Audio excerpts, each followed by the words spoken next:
already live. It's a bit early here, hair's a little bit everywhere, haven't had a shave yet, but still, let's get stuck into the next piece of writing. I've had a number of essays over the weekend for the CPE exam. I had 4 essays to mark for the CPE exam, so we're going to look at those this morning. I think it's very important as a teacher to justify yourself when you make a correction, and not just say because, and I think a lot of teachers do that. But I want to talk about why I've made the corrections in these essays. And they're very good essays, by the way. I hope you don't think I'm being really critical of these essays, because I think they're fantastic essays. But of course, they have mistakes in them. Anyone who writes an essay will make mistakes, of course, including native speakers. So let's have a look at what I've corrected and why. Let me try to justify myself. So let's have a look. This one's called beneficial and dull. And I could quickly read out the question.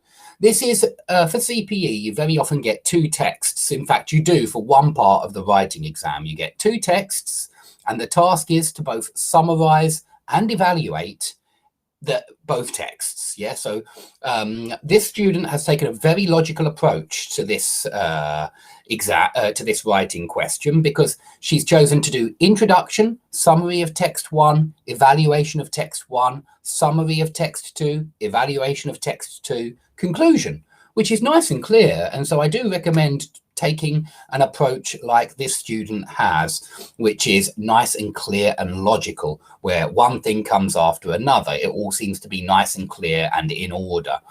Okay, so that's one thing to note, that the student's done very well. I think the structure's very good in this. So let's have a look.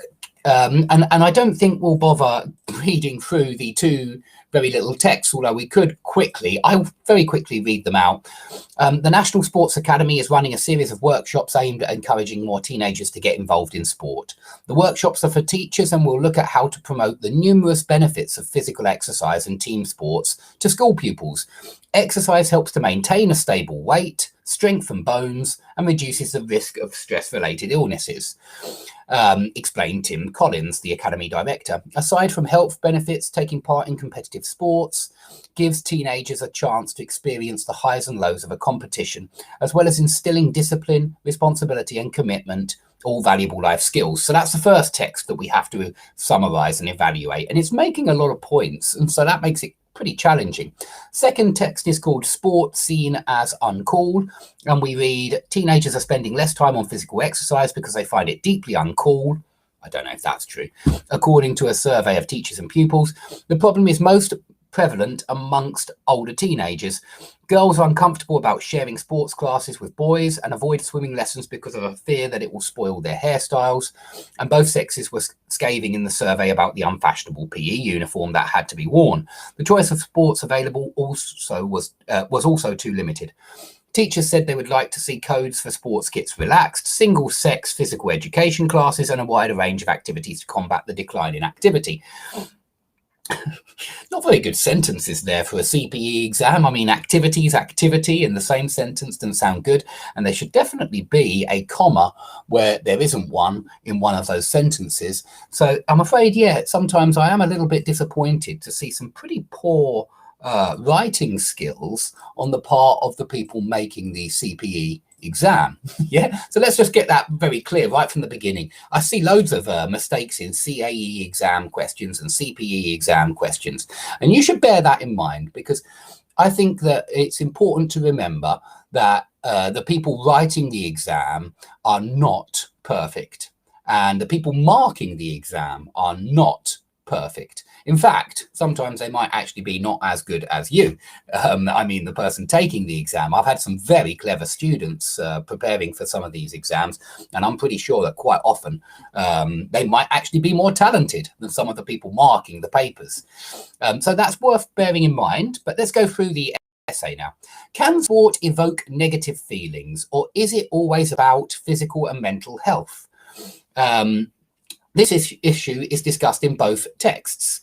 However, while the first abstract focuses on sports benefits, the second one questions sports prestige and underlines the necessity of its resurrection. Okay, now I hope you can all see that this is a very good, well, there are very few mistakes here, only mistakes with the articles here. We are talking about sport generally, the benefit of all types of sports, and that's why it focuses on sports benefits and not the sports benefits, which immediately makes me think about one sport among many. Yeah, as soon as you say the sport, I think, oh, you mean one among many. And we don't mean one among many, we mean all sports benefits, and that's why it's no article. This is why there's no article when you say men drive faster than women. You mean all men, or generally speaking, you know, okay, there may be exceptions to that, but generally speaking, all men drive faster than women, all women. Yeah, and that's why we get rid of the article. If you say the men drive faster than the women, I immediately think, oh, right, the men in this room, or the men in this city, or the men in this country. I immediately think about one group among a bigger group, because that's what the definite article does. So let's keep going. That's a good introduction. I'm not sure about this first sentence, if I'm honest. It's grammatically correct, but have a look at it, what it actually says. Can sport evoke negative feelings? Or is it always about physical and mental health? So is physical and mental health about positive feelings?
Sounds good in any academic.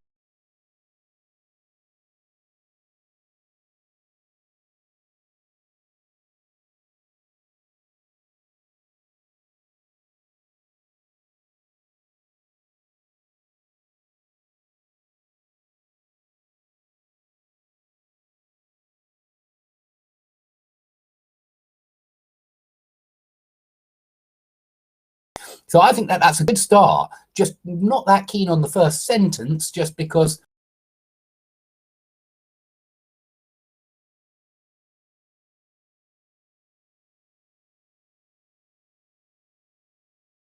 I feel like the first sentence is a little bit about physical and mental health.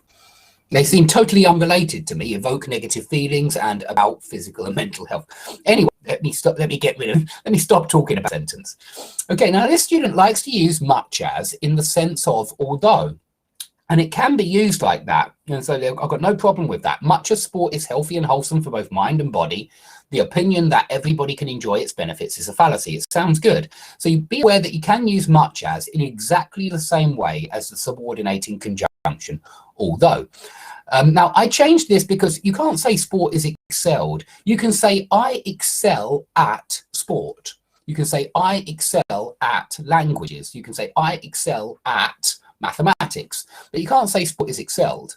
And so I think the student wanted to say something like, much of sport is healthy and wholesome. I've tried to use double adjectives there on purpose for both mind and body, and then double nouns on purpose, just because I think it sounds nice. Yeah, healthy and wholesome for both mind and body. I like the rhythm. Yeah, so always have a look at that. Oh, somebody's coming up there. Sorry if that's come up on your on the screen, but that's one of my students who's found me on Skype. Good. Okay, let's come back to the text. So firstly, fitness club fees are exorbitantly high, let alone the prices on professional coaches' services. Secondly, there is a fine line between healthy practice and exhausting exercise. Exercise in the physical sense of physical exercise, it's uncountable. Exercises in a book, like a maths book or a physics book or a chemistry book, they're countable. You have exercise 1, exercise 2, exercise 3, but exercise in the gym is uncountable. So here, healthy practice and exhausting exercise. Consequently, doing the latter without a doctor's supervision, like a doctor's control. We don't say that in English, but we do say the doctor's supervision and the teacher's supervision. And so doing the latter without a doctor's supervision can entail permanent health problems. Yeah, it can lead to permanent health problems, can mean permanent health problems. Now, I didn't like irrevocable problems. You can make an irrevocable decision, which means a decision which you cannot change. Look at the word irrevocable, and it's about voicing something, and it's saying that, you know, it can't be, you can't change your mind about this voice. Yeah, you can't change what's being said. Irrevocable is something which has been said, which can't be changed. It's irrevocable. You can't take what you've said and change it, retract it in some kind of way. So it doesn't work with an irrevocable problem, but it does work with an irrevocable decision. Yeah, a decision which can't be changed.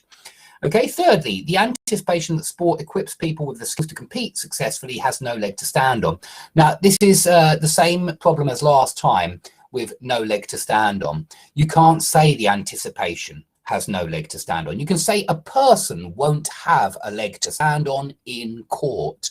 And this really is a legal idiom. So it's best used on in any essay about crime or about justice. This would work very well. Yeah, the defendant doesn't have a leg to stand on, meaning all the evidence says that he's guilty. He doesn't have a leg to stand on. But it sounds really strange in a sports essay, especially with anticipation.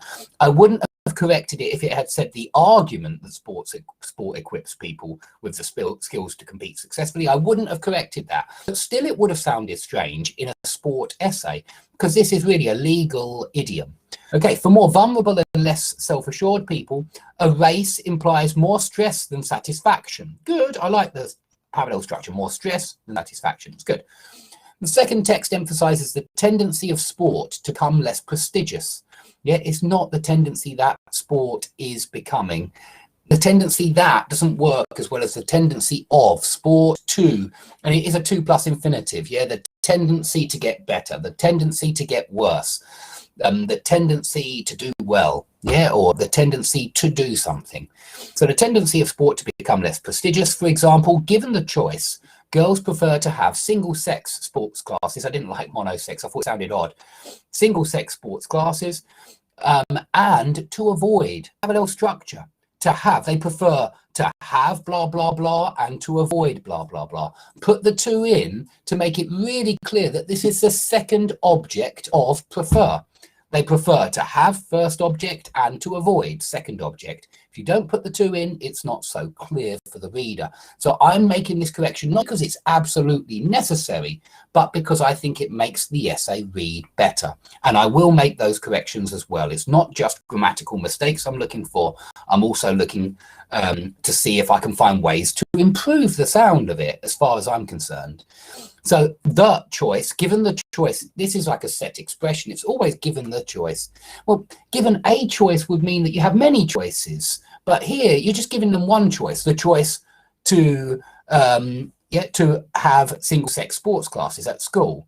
Yeah, and so it's these choices. It's given the choice, they prefer to have single-sex sports classes, and given the choice, they prefer to avoid swimming because of the risk of spoiling their looks. Furthermore, both girls and boys regard the PE uniform, you need an article there, regard the PE uniform as scruffy, worn out, and dowdy. Something like that. Scruffy means not smart. Worn out is odd with a school uniform, because it would only be your school uniform that's worn out and not everybody's school uniform. You know, the more you wear it, the more it gets worn out.